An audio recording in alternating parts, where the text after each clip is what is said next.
अरे मानक भाई, हारे जरूर हैं, टूटे थोड़ी हैं। हार जीत तो चुनाव में चलती रहती है। इससे ज्यादा मजबूत होकर लौटेंगे, इस बात का विश्वास आपको दिला सकता हूं। लेकिन भारतीय जनता पार्टी की नौटंकी शुरू हो गई है, ये स्पष्ट तौर पे नजर आ रहा है।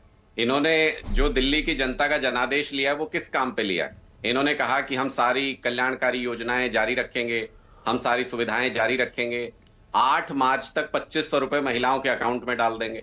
अब इनको वो करना नहीं है, इनको अब नए तमाशे करने हैं। मुझे आप बता दीजिए, सीवीसी किसके अंडर था पहले? भाई आपको ये जांच देनी थी तो पहले दे देते। सीवीसी तो आप ही का है, आप उससे जांच करवा लेते। आपने पहले भी कितने मामलों की जांच कराई है, निकला उसमें कुछ नहीं, तो अब सिर्फ क्यों दी है सीबीसी को ये आज तक जांच? समझने का सबूत नहीं निकला। हाँ। अब इनको राजनीति करनी है, अब इनको ध्यान भटकाने के लिए ड्रामेबाजी करनी है। क्यों?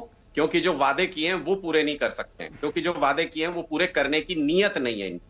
हम तो सीधे सीधे इनसे सवाल पूछते हैं ना, आपको मैंडेट मिल गया, बहुत क्लियर मैंडेट मिल गया, किस बात का इंतजार था भाई? मुख्यमंत्री अभी तक क्यों नहीं घोषित किया? दिल्ली के अंदर पावर कट लगने शुरू हो गए हैं, दिल्ली की महिलाएं इंतजार कर रही हैं 2500 रुपए उनके अकाउंट में कब आएंगे। आप अपनी सरकार बना के शपथ लेके काम शुरू क्यों नहीं करते हैं? उससे पहले कि कभी कहते हैं मोहल्ला क्लिनिक का नाम बदल देंगे, अरे अपना खुद का कुछ बना नहीं सकते, नाम बदलने की राजनीति करते हैं। कभी कहते हैं कि मुख्यमंत्री का जो आवास था उसकी जांच करा लेंगे, अरे भाई सीवीसी से कराना था तो सीवीसी पहले ही आपके पास थी। अब सत्येंद्र जैन जी की गिरफ्तारी की मंजूरी मांग रहे हैं, हाँ। इसका मतलब पहले जो गिरफ्तार किया था वो अवैध था। क्या ड्रामा चल रहा है? भारतीय जनता पार्टी सिर्फ ध्यान भटकाने के लिए अब सरकार चलाएगी क्या? अगर आप सीरियस हैं, 27 साल के बाद आपको मैंडेट मिला है और पहली और आखिरी बार ना हो, इस बात का ख्याल रखिएगा। अच्छा इसलिए काम करना अनुराग, शुरू कर अनुराग दीजिए। देखिए, सवाल उठाना आपका हक है, कोई दिक्कत नहीं है उसमें, लेकिन थोड़ा सा टाइम तो दीजिए। अभी सरकार भी नहीं बनी भाई, अभी तो सरकार बनने दीजिए, थोड़ा उनको हनीमून पीरियड दीजिए, उसके बाद सवाल पूछेंगे, हम भी पूछेंगे मिलके। ट्रिपल इंजन सरकार बनेगी, सब मिलके पूछेंगे, सुरेंद्र राजपूत भी पूछेंगे। 27 साल से ये हनीमून पे ही थे, 27 साल से क्या कर रहे थे मानक भाई? अभी तो आए हैं गवर्नेंस में, अब तो इनको गवर्नेंस करनी चाहिए। अब मुझे ये बताइए पहले, आप तैयार हैं इस सारे एक्शन के लिए? शीश महल में भ्रष्टाचार की जांच होगी और भी मामले खुलेंगे, हो सकता है आपको जेल भेजने की कोशिश हो। बीजेपी के नेता साफ साफ कह रहे हैं एक एक करके सबका नंबर आएगा। आप तैयार हैं? अच्छा, मानक जी मैं ये कह रहा हूं, ये पिछले 10 साल से कर क्या रहे हैं हमारे साथ? ये पिछले 10 साल से यही तो कर रहे हैं, कभी ये जांच कभी वो जांच, आज तक एक चवन नहीं मिली नहीं इनको, आज तक कोई सबूत इनको मिला नहीं। इनकी सारी जांच फर्जी होती है। अगर इनको जांच कराने का इतना ही शौक है, ये राजमहल क्यों नहीं खोलते? ये राजमहल की जांच कराए ना, और देख लें उसमें टॉयलेट कहाँ महंगा लगा है, शीश महल में कि राजमहल में। झूमर कहाँ महंगे लगे हैं, शीश महल में लगे हैं कि राजमहल में। इनको टॉयलेट में झांकने का बड़ा शौक है तो राजमहल के में झांक के देख लें, हीरे का कमोड मिलेगा वहां पे।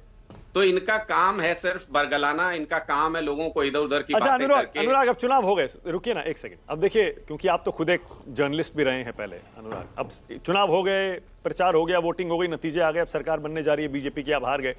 ईमानदारी से एक बात बताइए ना, क्या ये शीश महल में गलती हो गई क्या? आम आदमी पार्टी की जो आपकी अरविंद केजरीवाल की छवि थी, वो मुख्यमंत्री का ये लेविश घर, आलीशान घर, लग्जूरियस घर बनाकर गलती कर दी क्या? देखिए मानक जी, मैं भी तो यही कह रहा हूं कि चुनाव हो चुके हैं, लेकिन भारतीय जनता पार्टी ये मानने को तैयार ही नहीं है कि चुनाव हो चुके हैं। रिजल्ट आ चुका है, रिजल्ट उनके फेवर में आया है, उनको सरकार बनानी है और चलानी है, दिल्ली के लोगों को सुविधाएं देनी है। लेकिन वो उन्हीं मुद्दों को लिए बैठे हैं अभी तक जो चुनाव से पहले जिनको गा रहे थे, जिनके ऊपर चर्चा कर रहे थे। दिल्ली के लोगों ने हमें विपक्ष की नई भूमिका दी है, एक मजबूत विपक्ष बनाया है। 27 साल तक बीजेपी से पूछ के देख लो, कभी 3 सीट कभी 8 सीट, इनकी क्या हालत होती थी। लेकिन 22 सीटें देके 43.5% वोट अभी भी दिया है। भारतीय जनता पार्टी जब तक विपक्ष में रही, कभी 43.5% वोट आज तक इनको नहीं मिला।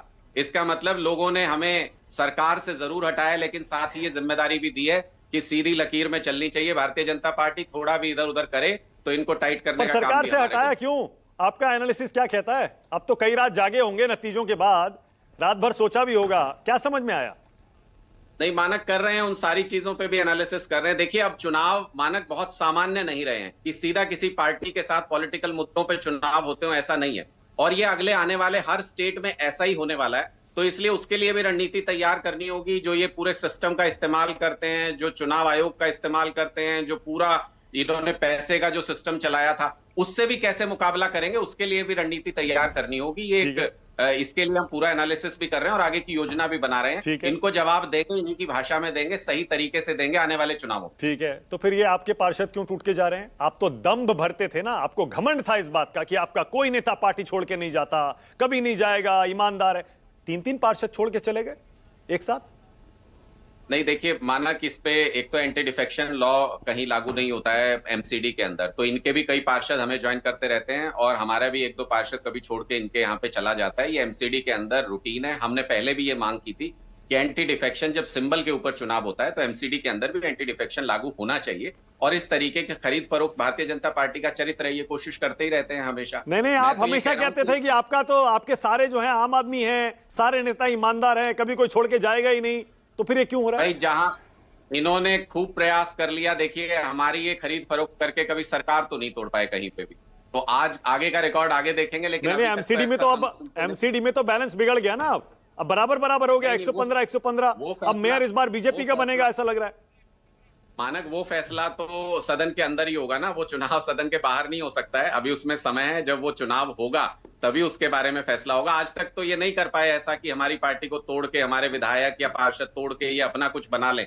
आगे देखते हैं ये क्या करते हैं। ठीक।